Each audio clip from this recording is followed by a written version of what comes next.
لمصلحة مين؟ المصلحة هو تقليل عدد البشر على سطح الكرة الأرضية، ده الهدف الأسمى. واسم الخطة المليار الذهبي. ويلا بينا نعرف الحدوتة سوا. أسلوب التنفيذ عن طريق عدة طرق.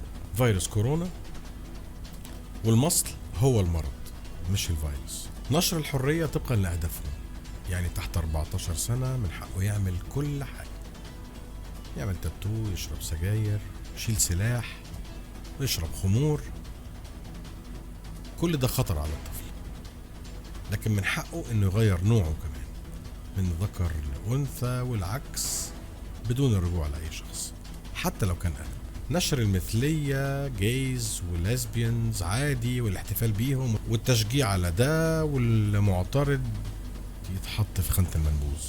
تسهيل فرص العمل والتباهي بيهم ومساعدتهم للوصول لأعلى الأماكن في الدول، وضم حقوقهم لحقوق الإنسان وحرية الحياة وفرضها على اللي بيعترض بشتى الطرق. يعني انت معترض اتفلق.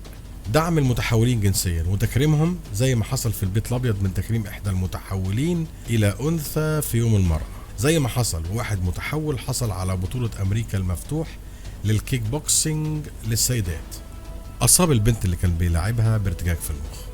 وفرض الموضوع على الساحات الرياضية، تشغيل الميديا وإظهارهم في أروع الصور بالأفلام والمسلسلات، ووصفهم دايما بأنهم اللي ما بيكذبوش، بيتكلموا بأدب وباحترام وبحبوبين جدا جدا جدا ومحترمين وكل حاجة حلوة زي ما بتعمل نتفليكس بالظبط، شركات تانية كتير. القصة طويلة قوي، بس في ناس واقفين قدام المخطط ده: بوتين وترامب وشي والسيسي وكتير من الرؤساء الأفارقة اعترضوا. بس الغرب مصمم، لأنهم عاوزين يحققوا حلم المليار الذهبي.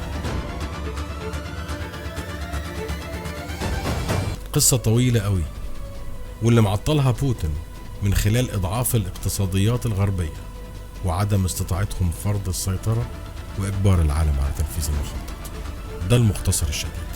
كنت معاكم رفيق عادل في أصل الحدوتة، واستنونا في حواديت جاية كتير.